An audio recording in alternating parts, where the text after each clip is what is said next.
C'est l'heure du rendez-vous avec vos experts Serre France Maine-et-Loire sur Oxygène Radio. Nous sommes en compagnie de Michel Besançon, le directeur général adjoint de Serre France Maine-et-Loire. Bonjour Michel. Bonjour Thierry. Alors, on est en sortie de crise, bien sûr, on s'en est aperçu. On va faire un point sur la situation justement, pour savoir ce qui se passe actuellement sur l'activité économique de cette sortie de crise. Ouais. Alors, dans les bonnes nouvelles, je dirais, si on compare 2019, qui est la période avant Covid, on est à 99%, on va dire, d'activité par rapport à ce qui se passait en 2019. Donc ça, c'est plutôt un bon point. On est quasiment revenu à ce qui se passait il y a 2 ans. On voit des évolutions de prix, en revanche, qui évoluent de manière significative. On est sur une explosion des prix de matières premières. Et donc, globalement, les prix progressent de 8% en 1 an, avec les impacts matières premières et donc la rareté de certains produits qui provoquent ce genre de choses. À titre d'exemple, dans notre entreprise, on est encore en attente de nos photocopieurs parce qu'ils viennent d'assez loin. Et donc, on est confrontés tous à ce genre de choses.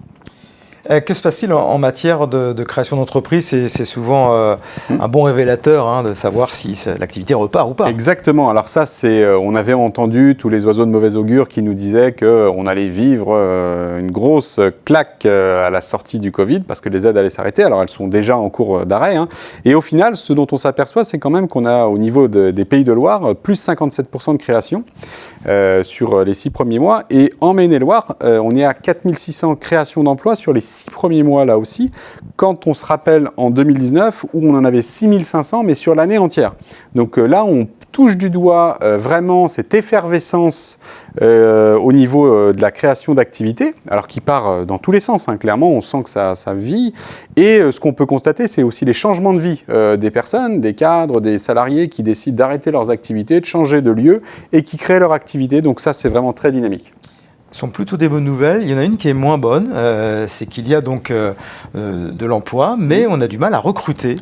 Oui. Et notre département n'échappe pas à la règle. Voilà, parce qu'au niveau effectivement de l'emploi, on est toujours sur un niveau de chômage à 8%. Il y a à peu près 2,4 millions de chômeurs aujourd'hui. Mais les entreprises ont énormément de mal à recruter. On parle de plus de 15% des entreprises qui ont des très grandes difficultés à recruter. Et notamment dans notre région, puisque le taux de chômage national, il est de 8, mais en Pays de Loire, il est 1 point inférieur et on a un dynamisme économique très important. Donc on voit un peu partout ces banderoles, cherche employés ou cherche salariés, et c'est un indicateur, on va dire, fort parce qu'effectivement, on a de l'activité économique, il y a du dynamisme.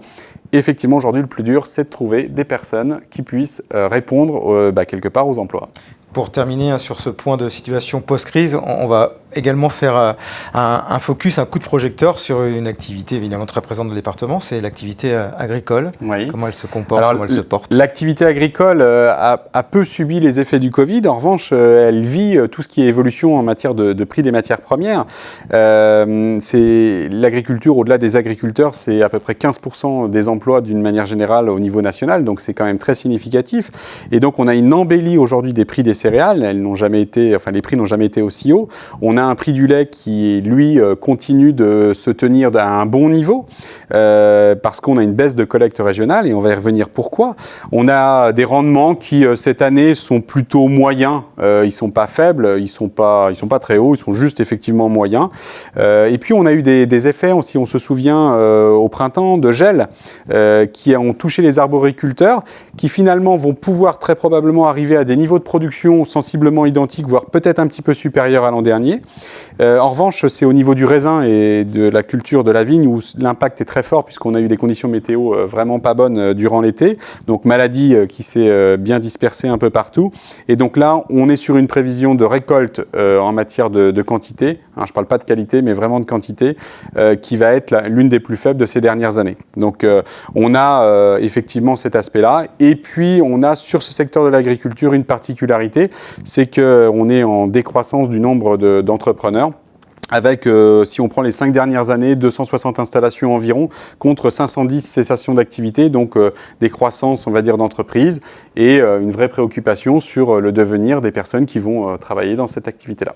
Voilà donc pour le point très complet sur la situation post-crise. Merci à vous, Michel Besançon. Merci Thierry. C'est l'heure du rendez-vous avec vos experts Serre France Maine-et-Loire sur Oxygène Radio.